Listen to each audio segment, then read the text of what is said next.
Are you struggling for consistency in your sim racing? Does your iRating look like a roller coaster? If so, we have good news for you. The way to get more consistent is to first understand what you're doing differently than the professionals. And VRS is the answer. With our competitive subscription, you will have the telemetry, setups, tutorials, and everything else you need to fully analyze your driving. Our data packs and the ability to compare your driving with the best in the world will show you exactly where to adjust your inputs, change your driving line, and shave seconds off of your lap times. And our powerful and precise Direct Force Pro wheelbase and precision pedals are being used by some of the world's best drivers. All these champions agree that VRS hardware is not just the best on the market, it's also priced well below the competition. So if you're looking to upgrade to direct drive and the best pedals in sim racing, VRS is your answer. If you want to get better, get faster, and make it happen sooner rather than later, you owe it to yourself to find out why so many people are switching to VRS. You'll be so glad that you did. Visit www.virtualracingschool.com and learn why the best use VRS.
In the last 3 weeks on Apex Racing TV, we have experienced some incredibly close finishes coming down to a hundredth of a second.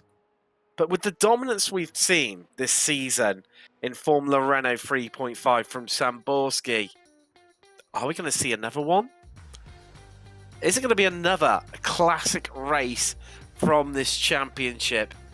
Well, we've reached the halfway mark of the season, and we're back here in Japan once again for the 3rd time this season. And this time, it's Okayama. Hello and welcome. I am Tim Cox. We've got John Robertson in the virtual production trailer, but right now I'm joined by quite possibly the man with the longest name in sim racing commentary, Sebastian Bolsher-Williams. As always, welcome along, Seb. Are we going to see another Samborski victory? Of course, he's won every race so far this season, and he's had 3 out of the 5 pole positions as well. As well as picking up every single fastest lap, 3 Grand Chelems to boot 2. Well, are we going to see another one, another Samborski show, or are we going to see Shirakawa finally convert one of his pole positions, because he's the only driver with the other pole positions than Samborski, into a victory? It's going to be an interesting one, this, Seb, I get the feeling. Yeah, I mean, history's certainly on the side of Samborski. I mean, amazing that he's won every single race so far this season. I mean, Shirakawa has been really close in qualifying, but it's just lacking that consistency over the race run. So I think you can't really bet against Eddie Samborski at the moment. But I know at some point it feels like that we've got to find a chink in the armor of Eddie Samborski. Whether it will be enough, I'm not sure, but let's hope for maybe a little bit of a different outcome. But as I say, that Samborski already to the top of the timing stands by almost 0.3 of a second, Tim. So unless Yuki Shirakawa can find any form of pace, or anybody else for that matter, I think Samborski's got the pole position here. It's going to be an interesting one. As always, this Seb, just get that feeling once again in this championship. Nothing surprises you at all, but we've just got Samborski, but there you go, once again, top of the timing sheets. Provisional pole for him. Shirakawa, or other driver who's managed to have the other pole positions this season, currently languishing by his standards. He qualified down in 5th. He's on an improving lap.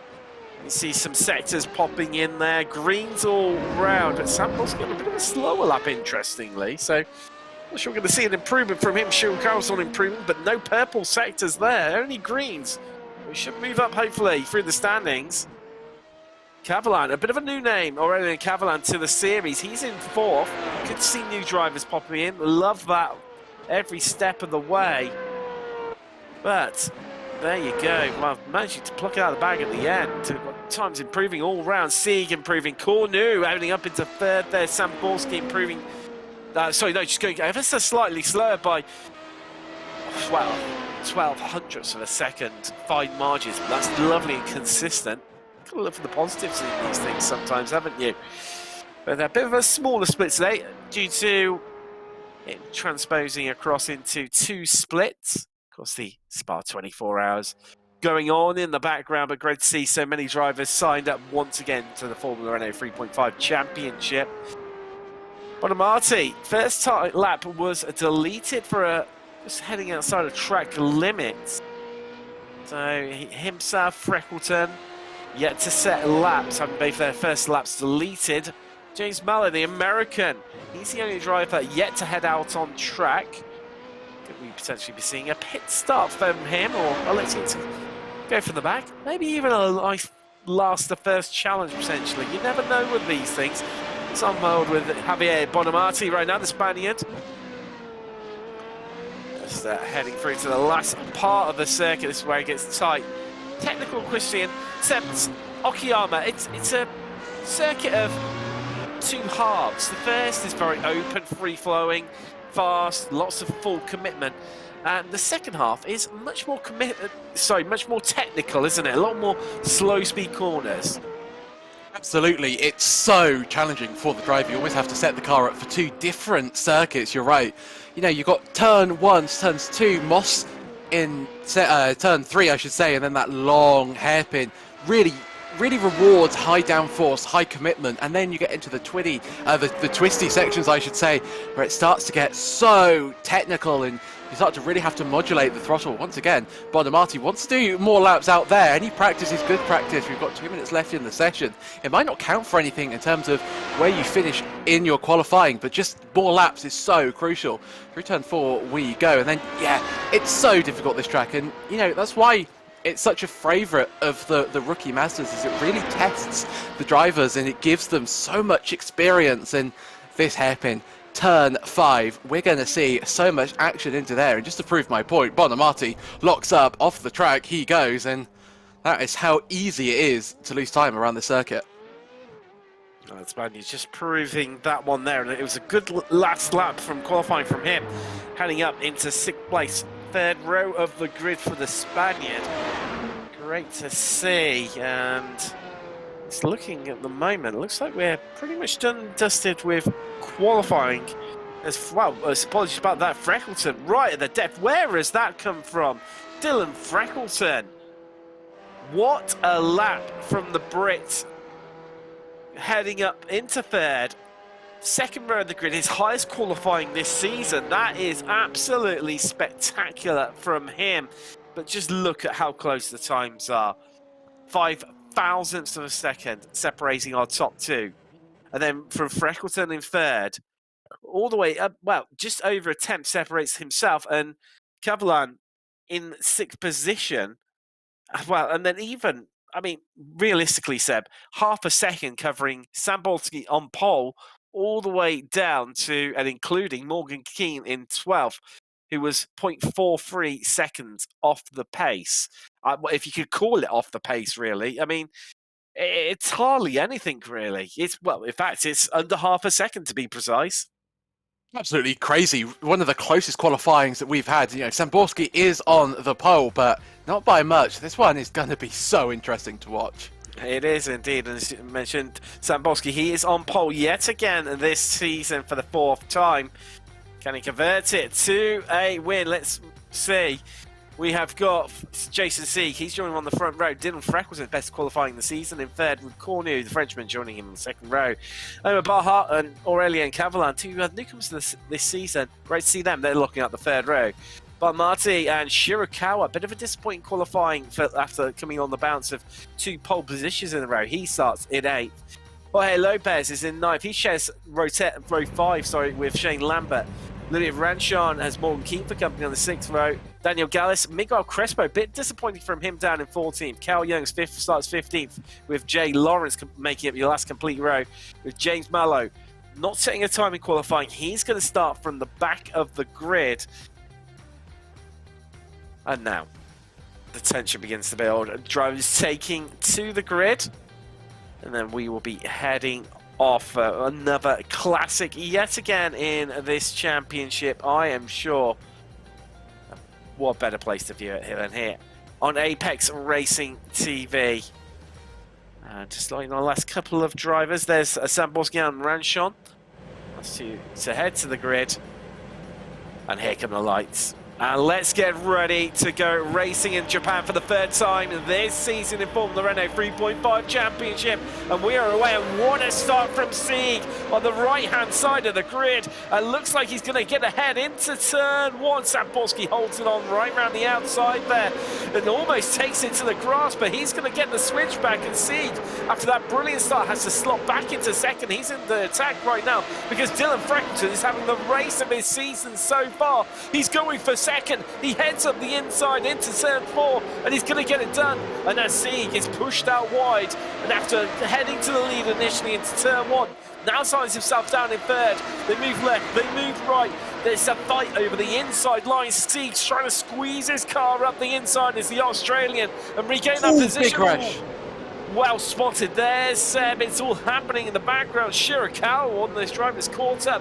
Not the start he wanted, but Marty, the other driver as well. Both after good starts, they've fallen right down through the order. But Seb won an opening few corners as Samborski leads from Freckleton, Cornu, Sieg, Baha, Cavalan, Lambert, Esposito, Crespo, he's had a cracking start. Miguel Crespo, he's up 5 places into 9th. And Rancho going to round out your top 10.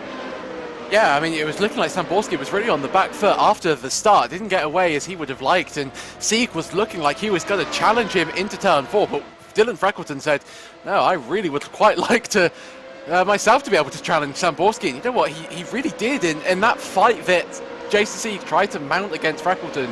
Didn't do any of them any favours. Sieg now in 4th place. Cornu getting past Jason Sieg for good measure. And Samborski once again running away with it. The gap is now 1.5 seconds. I mean, sorry, 2.5 now as I correct myself there. So Samborski just running away with it at the moment. Dylan Freckleton now coming under pressure from Cornu and Sieg. I mean, this is the perfect start, the absolute perfect start for Andy Samborski. He's practically cleared off into the distance while everyone behind him is infighting over 2nd place right now. Freckleton heading up the peloton from our breakaway leader. Samborski doing Samborski things, as we see so many times in the Formula Renault 3.5 Championship. But Cornu, he's had a good size-up place. Sieg has dropped down 2 places. Baja and Catalan, where they started. Shane Lambert, a good start from him. He's up to 7th from 10th. Esposito, he's gained a place. Crespo's mentioned he was up 5. Ranshaw up 1. Calhoun's picked up 4 places. So this is a replay on the run down to turn 5. Hairpin corner. And let's take a look. So there's Shirakawa, gets bumped from behind. And then it's that lock up there from Bonamati. Bumped it from behind, then half spins. Actually ends up fully spinning and then having to flick the car around once again, the Spaniard with APT drivers. And that's where it all goes wrong right now. It's all about how much the Brit can hold off because he is under maximum pressure. Cornu and Sieg are like a pack of lions stalking their prey, trying to find a way past. Cornu has a look around the outside if he can hold it there. He'll have the inside into the next 2 corners, Revolver and Piper, but Ferguson says, no you don't, son. You're not having any of that. I'm into this 2nd place.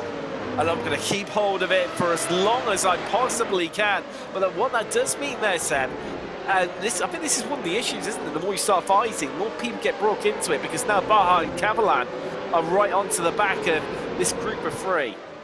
Yeah, and Cavalan was super quick in qualifying. In fact, you know, I think he could have got pole position if not for a little mistake he made on his 2nd lap. So Cavalan, I think, really a dark horse in this fight. He needs to make his way through the field ASAP, but he could be in for some really good results today. But I mean, again, while they're all fighting, they're bringing more people in, you know, into the fight. But Samborski is just running away with it. The gap is now almost 5 seconds after 4 laps. That's over a second a lap gained by Eddie Samborski. So, you know, while this battle is great and we are thoroughly enjoying it, we are sacrificing a battle for the lead once again in the Formula 3.5 Championship. Take a little look at the replay. It's run us through this, Seb. I'm unfortunately not seeing what we're meant to have what we're meant to be looking at on the replay. I think a few technical issues on our side as we. Yeah, sorry, Tim. I can't allude as to what's going on there. So, it's a busy day for iRacing. Take us to Spa 24 going on right now. Looked at all the drivers are taking part in that one, and we're just seeing that little replay of, well, the first corner run and Sieg just having to defend from Freckleton, but it still remains as they were. Samborski lapping over a second, as Seb mentioned, quicker than the rest of the pack. 16.4 last time around, new fastest lap. These times are going to tumble more and more. And the following pack, we'll look at that 1.2 seconds.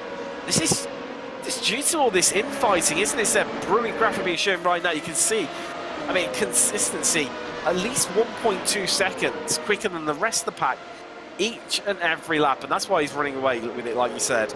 These 6 seconds, that gap. Yeah, at this point the race for first is over. I mean, you know, if you're Dylan Freckleton, I mean, you've got every interest of trying to stay in 2nd place, although Dennis Cornu is going to do his absolute utmost to see if he can take that 2nd place away from Freckleton around the outside. Tries Cornu. That's going to allow him the inside for Revolver. Oh, and there's contact! Oh, big crash! Big crash! That's Steve. Sieg's lost his front nose cone. Freckleton has fallen down through the order after such a strong start. He's down to 6th place. and having to defend hard. Teague, that's going to be a trip into the pits. He's lost all of his downforce. He's going to have no cornering speed, and right now he's just a mobile chicane, as that's Cornu trying to get his way back past, and Teague, the innocent bystander there, but is carrying on, Seb. I think he's missed the entry. Well, he did have Cornu on the inside, and look at this. Everyone's streaming past as the helpless Sieg there, just caught on the outside as Keane having a right ding-dong here with Lawrence. You know, love lost there in Australian-American relations as Lawrence just getting past Sieg. Lawrence just getting past Keane in penalties. This is a replay, but look from from Sieg's point of view. And this is where it got tight, and Freckleton closed, some may argue, closed the door too much there on Cornu. Others will say Cornu should have backed out of it. Racing incident, Seb, would you say?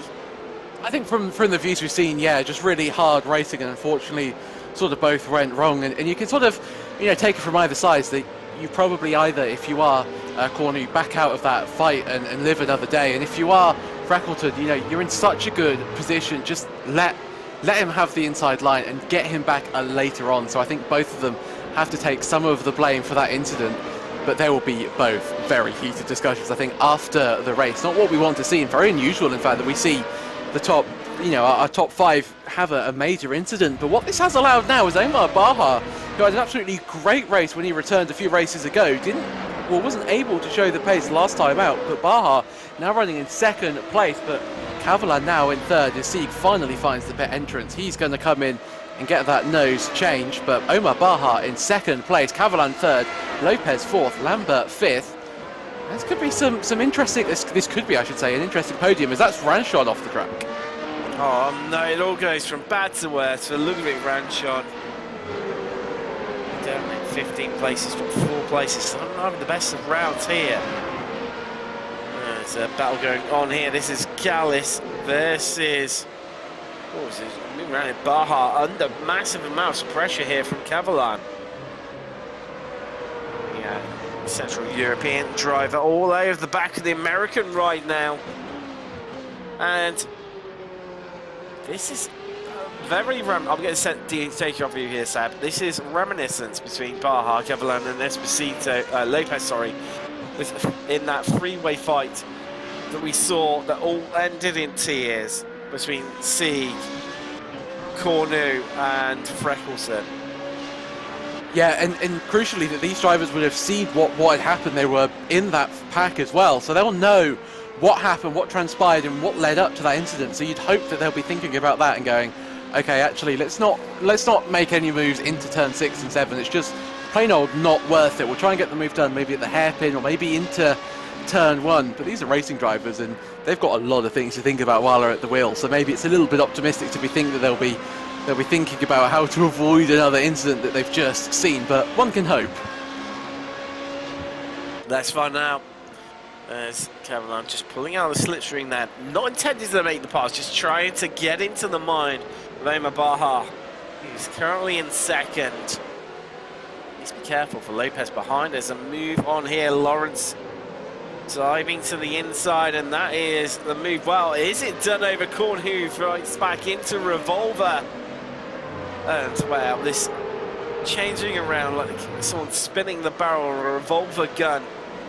Oh, could lose a place there, as that was Shirakawa having an opportunist look at there into Redmond. They swing round into Hobbs, Mike Knight, and open up a bit into the ironically named last corner. But certainly no imagination why they came up with that corner name, and also the turn 1 is called first corner, Seb, as changed position. Here comes Lawrence over Cornu, making light work. Shirakawa is going to breeze past him as well. The Frenchman loses 2 places down the start-finish straight as Freckleton, the bit between his team, chasing hard now down. Shane Lambert ahead of him. 7 tenths up the road is what the gap it needs to make up. Seb, do you burn through some of your DRSs? I mean, we're only on lap 9 out of 29 here, and you know that the guys in front of you are probably going to start scrapping as well. Do you save them, or do you burn through them quickly to close right up and be a part of the fight as soon as possible? I think at a track like this, you really need to take your opposition by surprise. So I think I would be burning up a few DRSs, try to get on the back of the pack as soon as possible, try and sort of make my way through. See Kavalan now leading this little peloton, as you called it earlier, Tim. Great word, I think, to describe the racing. I mean, Samborski's up the road. He's 12.5 seconds in the clear over second place. And this, we can actually see now what happened, how Kavalan managed to get past Baha. Simple move down into the hairpin. I think Kavalan on his DRS, you can see that the gap in the rear wing not there, and it opens up as he slams on the brakes. Kavalan, great move there, past Omar Baha. I'm a little bit surprised at Freckleton's pace, if I'm honest. I'd be expecting him to pick up quite a lot of damage from that incident with Cornu. I mean, it certainly looks like Cornu's picked up some damage. He's just dropping through the field at the moment. But Freckleton, his car looks relatively intact. So I think he can still be on for a podium here. If he gets a little bit lucky, uses his DRS wisely, I think Freckleton, he can still salvage something from this race. Lap 10, Samborski leads from Kavalan, Baha in third. Podium positions for now. Samborski on for what will be his fourth Grand Chelem of the season. For fastest lap, qualifying pole, fastest lap, leading every lap, and taking victory, and well on course for one. Hasn't had one since Fuji in round 3. Picked up one in all 3 of the first opening 3 rounds. So there he is, your leader. Lopez, he's in 4th, he's up 5 places. Something's happened to Lawrence and Shirakawa. No, it's all that. Shirakawa, if he didn't have any bad luck, Seb, he wouldn't have any luck at all, really, this season. I mean, disastrous for Shirakawa. What's going to transpire here? So Lawrence is ahead. Is Lawrence going to spin and Shirakawa is just going to be unable to avoid the incident? Yeah, so Lawrence is round. Shirakawa, to try to avoid, takes flight. That's going to be some damage to the underside of that car. Shirakawa, you're right. If he had bad luck, he'd have no luck at all.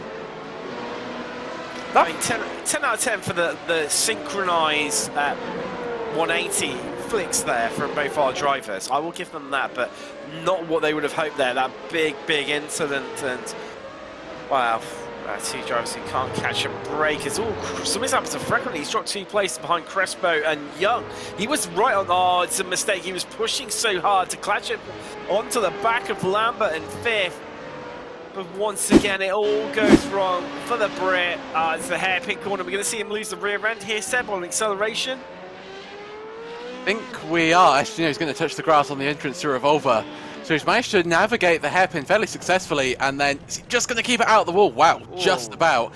He's actually lucky that little tarmac runoff area came before the barrier. That sort of allowed the tyres to grip up and stop him from that trajectory, because he would have hit the wall otherwise, and that would have been far worse for him. So we'll be happy that it ended up in a spin.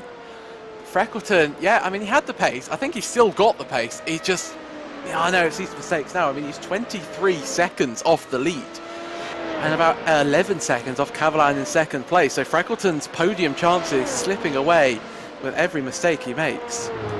Not far off half race distance. Lambert, he's 5th. Crespo, he's having a cracking race himself and Lopez. So he's at 8 places. Likewise, Cal Young behind him. He's risen 8 places too.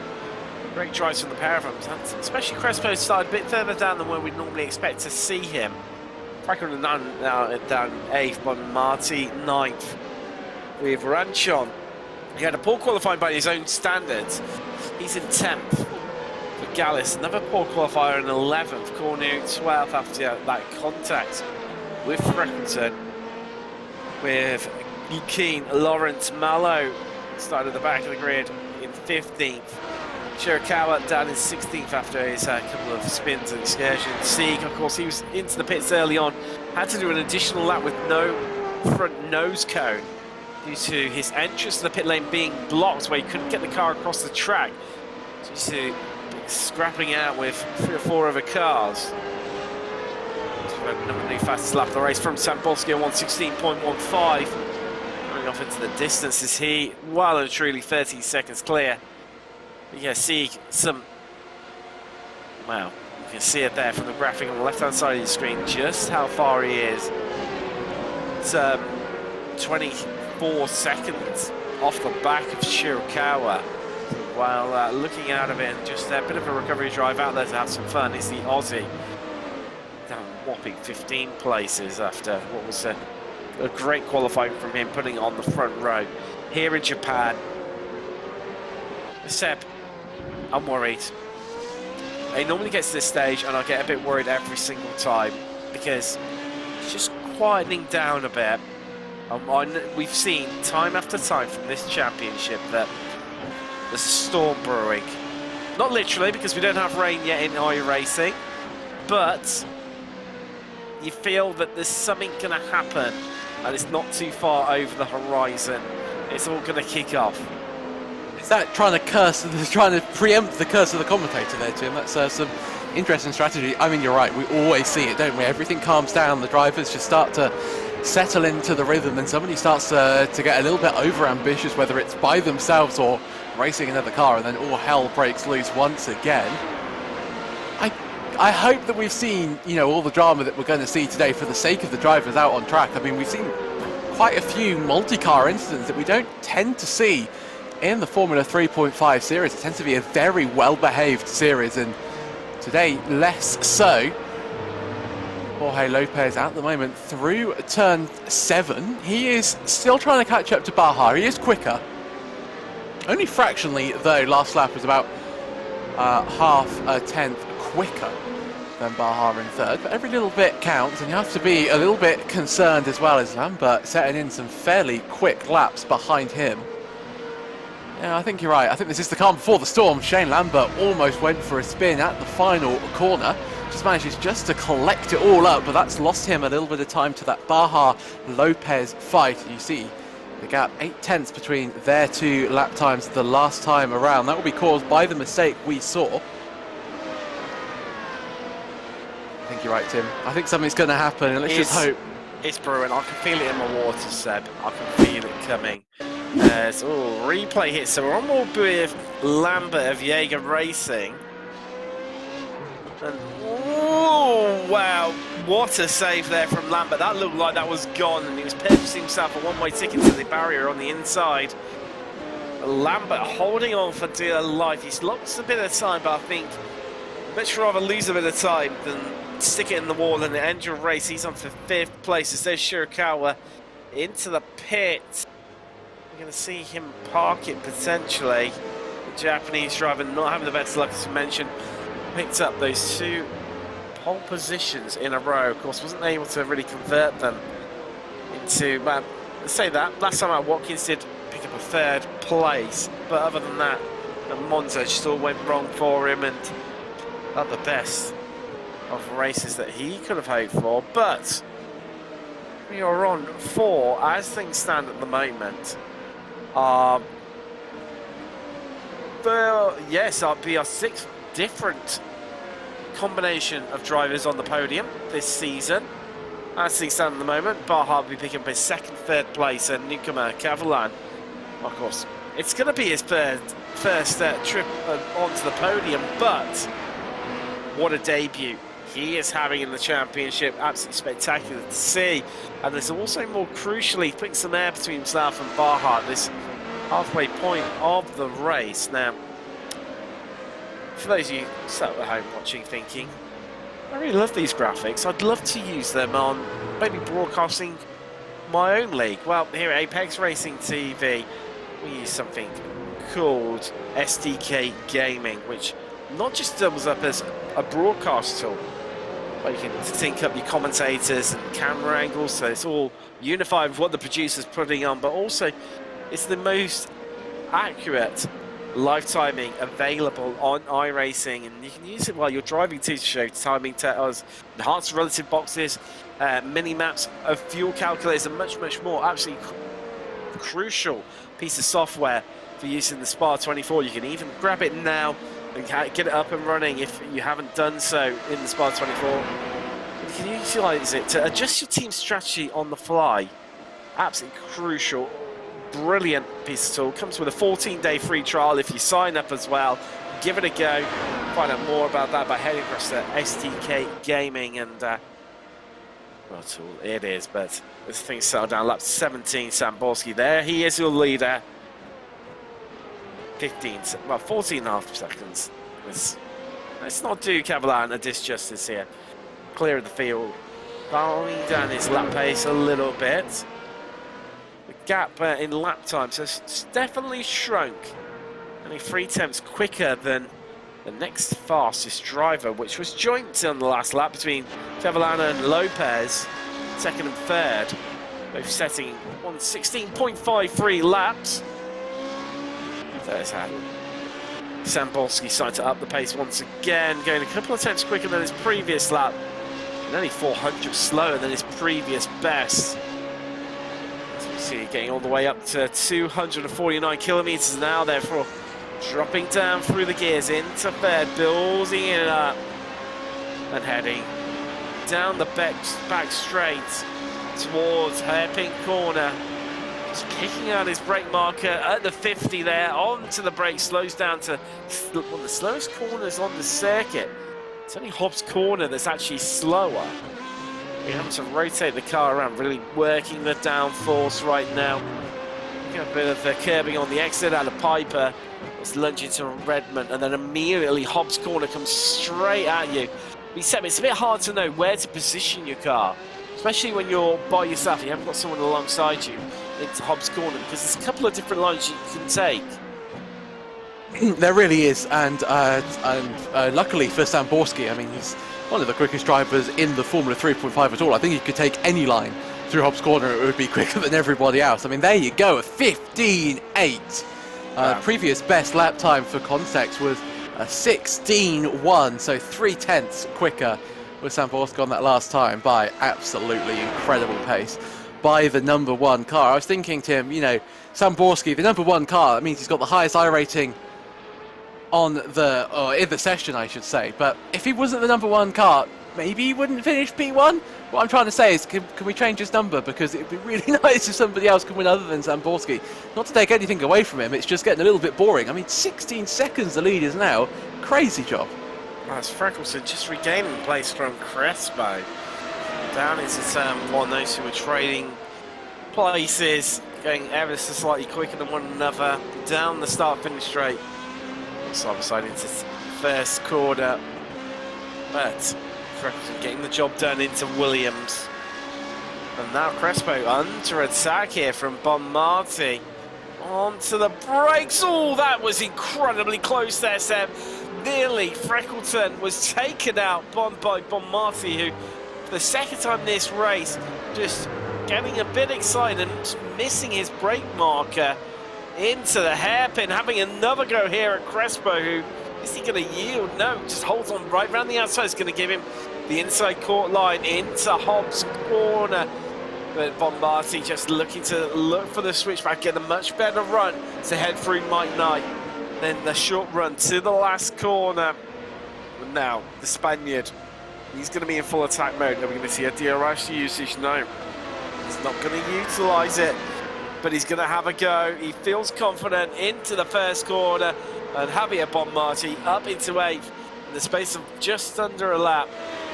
Crespo has lost 2 places, and I tell you what, Ludovic Ranchon, the Frenchman, is right on his tail in 10th.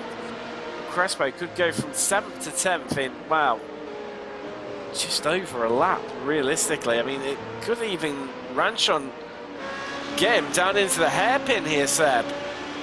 Ranchon he's got such good pace, even with, I think, the damage that he's carrying. Gaining is he on Crespo? Late move, lunge down the inside for Ranchon. And I think Crespo is going to have to concede the place, or is he going to stick his nose into revolve for what he tries? But Ranchon just so much speed around the outside. Ranchon up to 9th place. You called it very well, Tim. Ranchon on his recovery drive after that mistake earlier on at turn 6. A superb dive to the it's to the inside through turn 5. So this is on board with Bonmarti, of where, you know, incredibly late on the brakes into the hairpin. So he's in the slipstream, carrying a bit of extra speed. Here comes the lunge. And, oh, wow, that was close to the back of Freckleton, Seb.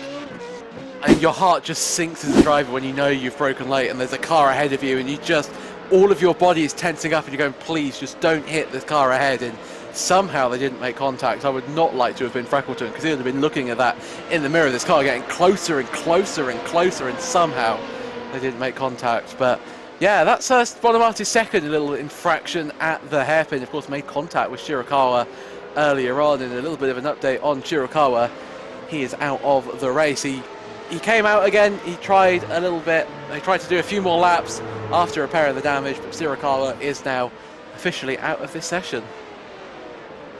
Gusting for the Japanese driver. Absolutely devastating for him. Seeing well off the pace. Is catching up bit by bit to Mallow, but he was 24 seconds off the pace. He's now cut that gap down to 13 seconds. There he is. The driver is going to feel a bit aggrieved. The innocent bystander in his incident, then compounded where he wasn't able to get across to the pit.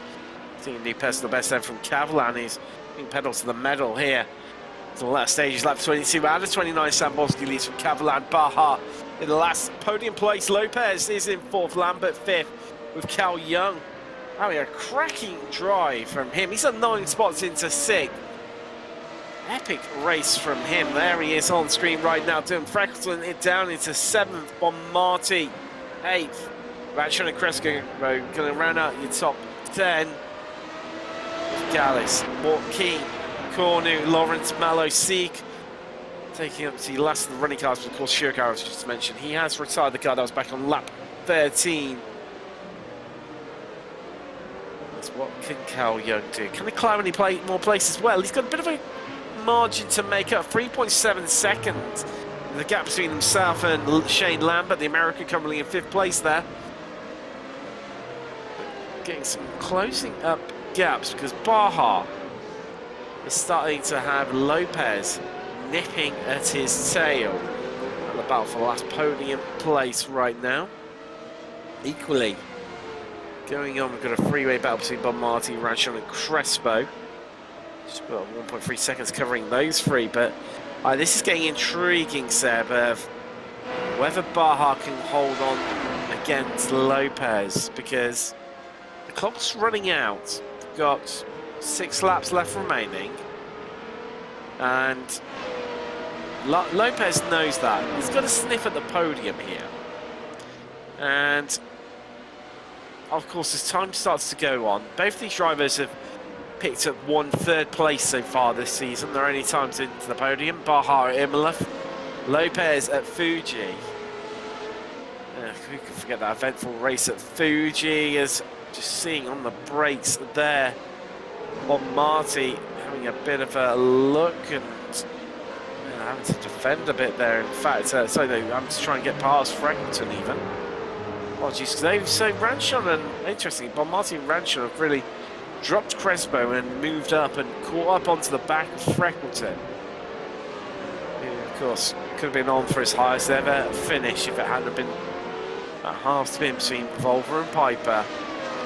He's upset his race. Seen personal best start to pop in. Those green lap times that are popping into out of the drivers' gaps there. Seb, of course, we haven't, obviously the newcomers to the series might or might not be aware that these cars do have DRS, a little bit different to the Formula 1 in the wings close up to stall the rear wing as opposed to open it up like you see in Formula 1.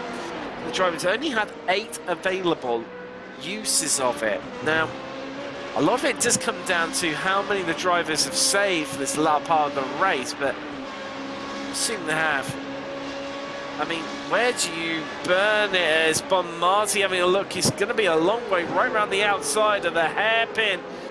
Freckleton just getting him ahead and just going to the power that a little bit sooner. Bonmati to tuck back into 8th place, new fastest lap from Tamborski, 1:15.89. But I guess obviously the most obvious place, Seb, would be the run down the back straight to the hairpin. But I mean, there's other potential opportunities you can use around this track. I mean, what about maybe the trip, you know, once you come out of Williams, turn 2, you talked about catching drive at your opposition unaware. I mean, that could be a potential opportunity, and then close right up into the back of that wood.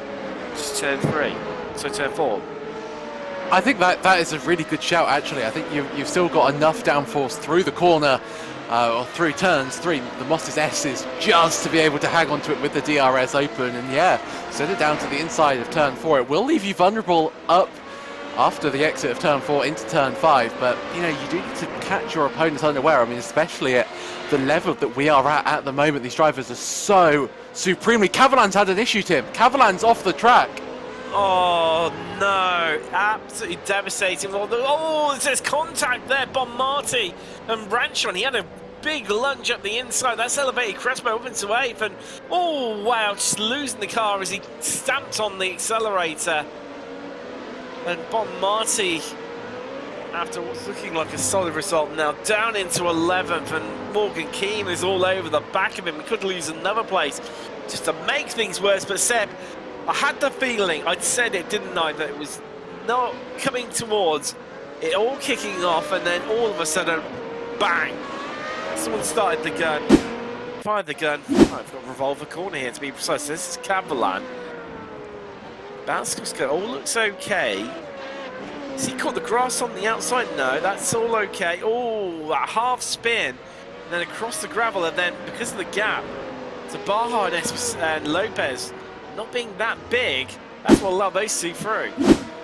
Yeah, just a plain old mistake from Cavalan. It was so quick, it was gapping Baja fairly easily, and just about to keep with Samborski, or at least one of the closest drivers to Samborski's pace. And yeah, just too much speed into turn 6 Revolver, and this is Ranchon diving to the inside, and we're going to see Formula 3.5 car spear across the inside. As have a look and see what transpired here. And yeah, Ranchon, I think, just a little bit late on the brakes there, and yeah, this spear of a Formula 3.5 car, there he goes. Lucky not to have a secondary contact, to be honest. Ranchon's race goes from bad to worse. Bonamati as well. Bonamati has not enjoyed turn 5 so far today.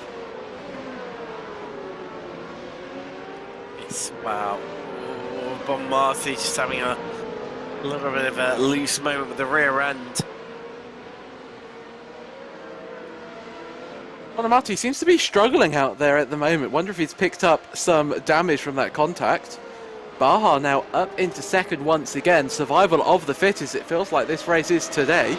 Lopez now in 3rd, so this battle has gone from a battle for 3rd place to a battle for 2nd. Lopez gaining on Omar Baja, pulls to the inside, not going to find a way through there, pull to the outside, tries to get the better run through the corner, but Baja so far has him covered. Through turn 6 we go, everything looking fairly even so far. Will Lopez feel like making a move down the inside into turn 8, Redmond corner? A little bit too far back once again, and now you see in the background there, Cavalan just watching this battle unfold. He was part of this earlier on, but it all went wrong for him at turn 6. We head through Knight corner into the last corner.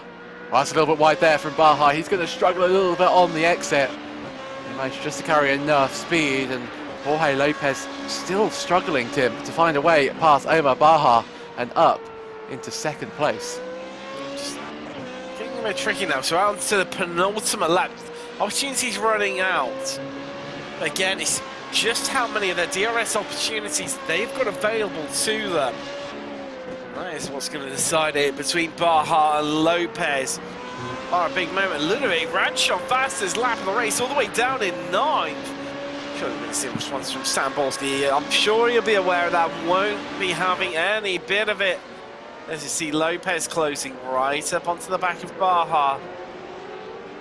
I mean, the way that these corners flow, Seb, just thinking about it, surely he's going to wait until the final lap to make the move, is Lopez, because then it's incredibly hard for Baja to come back to him. But the white flag is in the air. 1 lap left to go. Samborski, after leading every lap, is on course to take his 6th victory of the season in Formula Renault 3.5. Needs to bring it home, but does not hold the fastest lap, so won't be picking up the Grand Chelem after putting it on pole, leading every lap, and if he gets that victory, he'll have it. But Ranchon could be occupying that down in 9th place. Going for something here in the championship, but Lopez, time is running out. Going to take a big moment. I think maybe that's that little bit too far back from Baja, but here we go. Out of Atwood, down the back straight for the final time. It's going to take a big move. Who's going to be the last of the late breakers? He's closing. Here comes the Spaniard. Baja goes to fences to the inside. Is he going to hold it right around the outside? He needs to keep his foot in there because then he'll have the inside. It's a revolver. And Lopez is going to have it, surely. Squeezes Baja wide to the outside, but Baja's holding on for dear life by the tip of his fingers as they're still side by side for the 4th corner in a row. And Lopez is just ahead. Samborski wins, but it's all about the battle for second as Baja still side by side. Not one of them willing to give an inch. Lopez is just ahead, but Baja's just kept his nose in there. They're still side by side yet again as they exit the final corner. Is Lopez going to hold on to it? He's onto the grass. He's onto the gravel. Baja dips back into the slipstream, but who's going to get into the line? It's Lopez. The Spaniard takes second place over Baja. What a finish, Seb. What a finish. Superb driving by both of them, side by side through the entire second half of the lap. Absolutely supreme driving by all. Cavalan in the background there, gaining, hand over fist, but just too far back to do anything about it. That's probably one of the best Formula 3.5 finishes we've had this season. Superb. I said before the show, we've seen some, well, in the last 2 weeks, I've seen 4 finishes here on Apex Racing TV. Had the privilege to commentate on them. They've come down to hundredths of a second. In fact, one of them came down to 1,000th of a second at the line. It has been that close. And whether we could experience it here yet again, this time out in Formula Renault 3.5, and wow, Lopez and Baja said, hold my beer, watch this, Tim.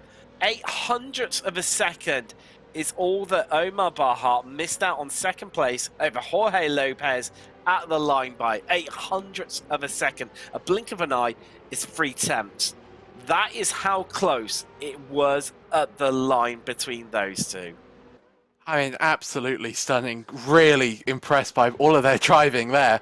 I mean, and you have to say that Cavalan's mistake allowed them to do that. I think if Cavalan didn't make that mistake, or he was closer to the back of them, I think Lopez and Baja would have had to sort of finish that fight earlier on, so the stars aligned and allowed us to have that superb finish. I mean, I just can't get over how they didn't make contact. They were all really respectful of each other, and I think, after a move like that, if you're Lopez, you must be absolutely buzzing in the cockpit, and even Baja must sort of be, he'll be gutted that he didn't get the second place, but almost happy that, he lost it in that style, because I know, as a purist, as a racing driver, you just love to see finishes like that. So this is the final lap. We're on board with Lopez.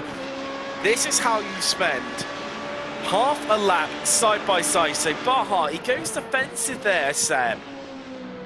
But it's the way that Lopez was able to keep it around the outside, but then equally, Baja was able to exchange that back to him. And what?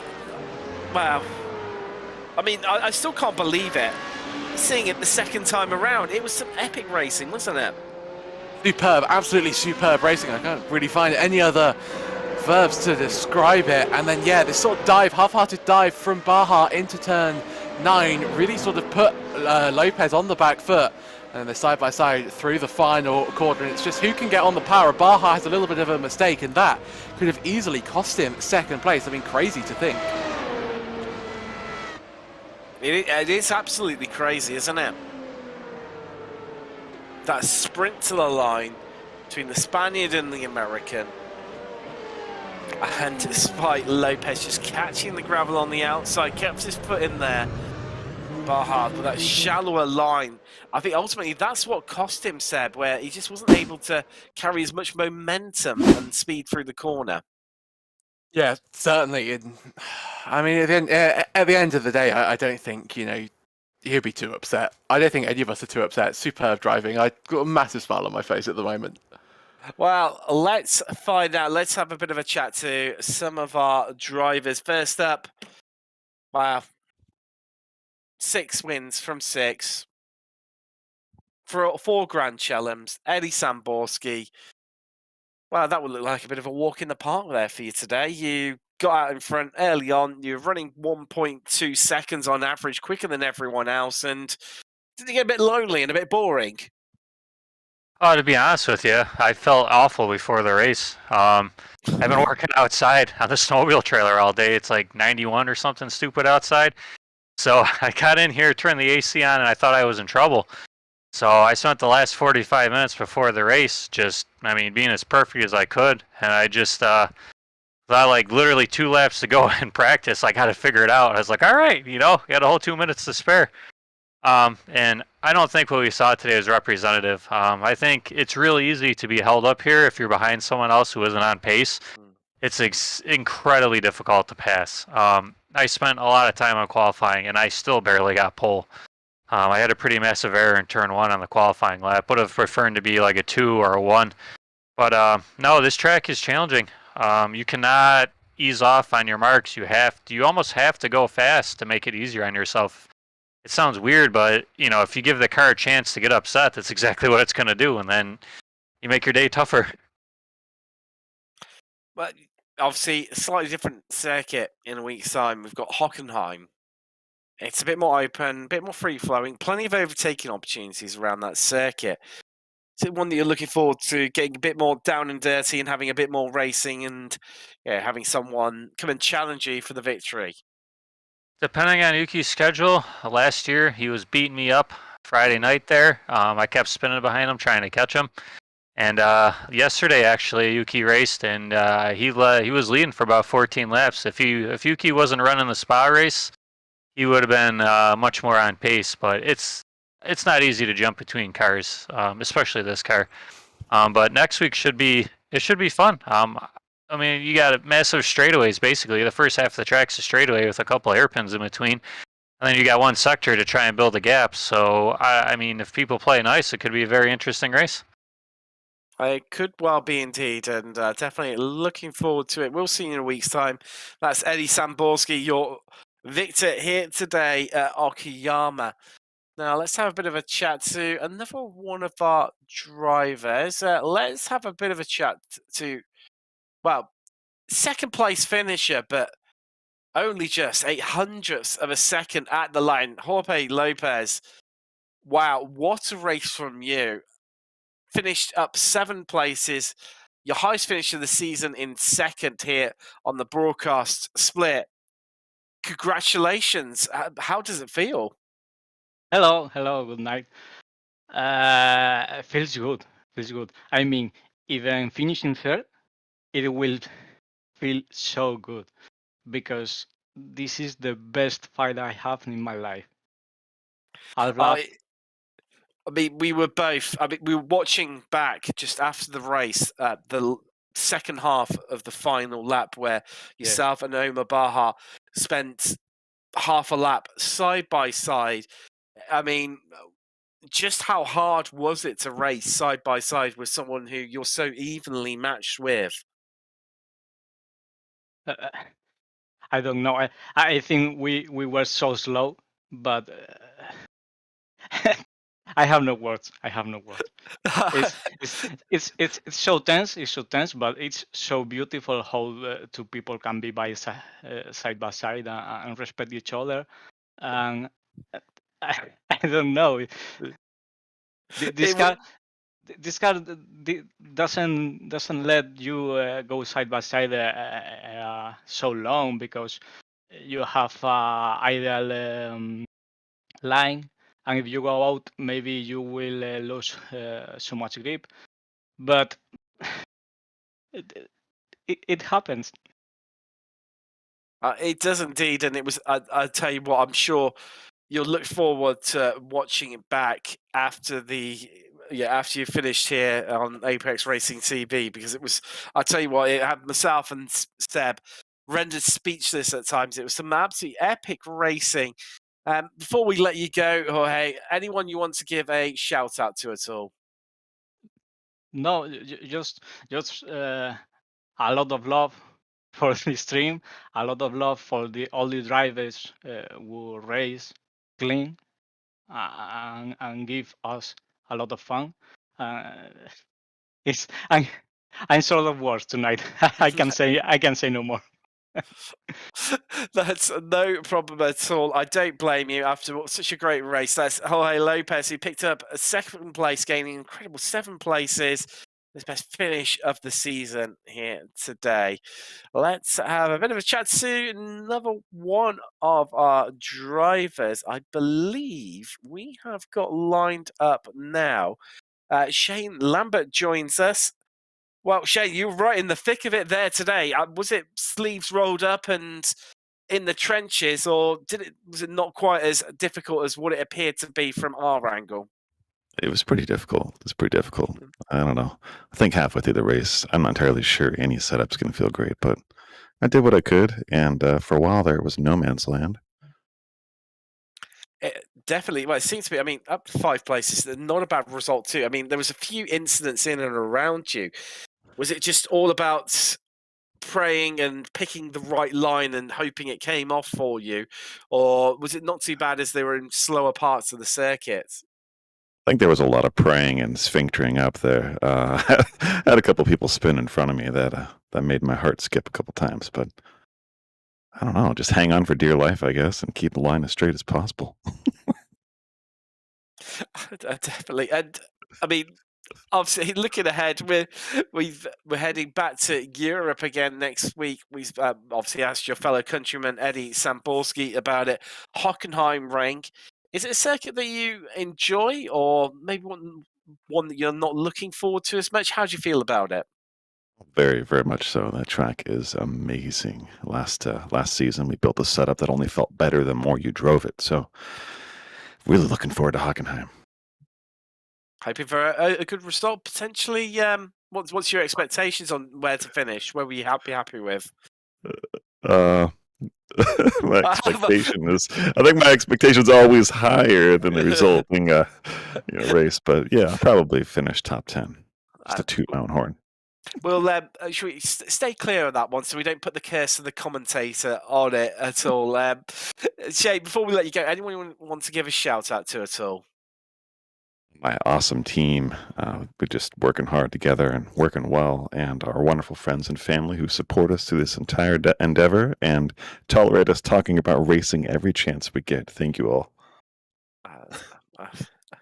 I echo those thoughts as well as Shay Lambert of Jaeger Racing, who picked up 5th place here today at Okayama. But let's round things out of what's been yet another absolute barnstormer of a race in the Formula Renault 3.5 Championship coming up on the channel. Well, once again, I mean, we've built to what's been an absolute epic day of racing here at Access TV. Of course, Seb in there contributing for the Formula 4s earlier on today, but tomorrow evening, well, we're back with a bang once again.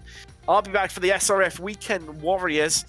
Big grids, big action from Virginia International Raceway. That's from 8:45 British Summer Time.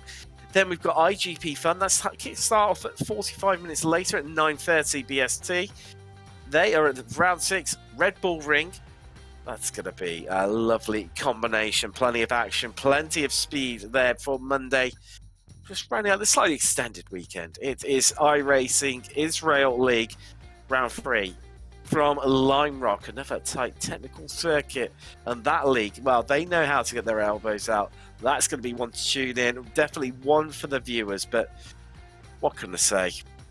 Another victory. That's 6 on the bounce. A complete lockout for Samborski. And another Grand Chelem. That's 4 from 6. Pole. Fastest lap. Led every lap and the victory for him. Jim Clark has the highest number of Grand Chelems. 8 in his career. Can Samborski even beat that in one season? We'll find out in a week's time as we return to Europe here on Formula Renault 3.5 Championship. I've been Tim Cox with Seb Bosher-Williams, John Robertson in the virtual production trailer, and we'll see you in a week's time when we head to the Hockenheim Ring. Are you struggling for consistency in your sim racing? Does your iRating look like a roller coaster? If so, we have good news for you. The way to get more consistent is to first understand what you're doing differently than the professionals. And VRS is the answer. With our competitive subscription, you will have the telemetry, setups, tutorials, and everything else you need to fully analyze your driving. Our data packs and the ability to compare your driving with the best in the world will show you exactly where to adjust your inputs, change your driving line, and shave seconds off of your lap times. And our powerful and precise Direct Force Pro wheelbase and precision pedals are being used by some of the world's best drivers. All these champions agree that VRS hardware is not just the best on the market, it's also priced well below the competition. So if you're looking to upgrade to direct drive and the best pedals in sim racing, VRS is your answer. If you want to get better, get faster, and make it happen sooner rather than later, you owe it to yourself to find out why so many people are switching to VRS. You'll be so glad that you did. Visit www.virtualracingschool.com and learn why the best use VRS.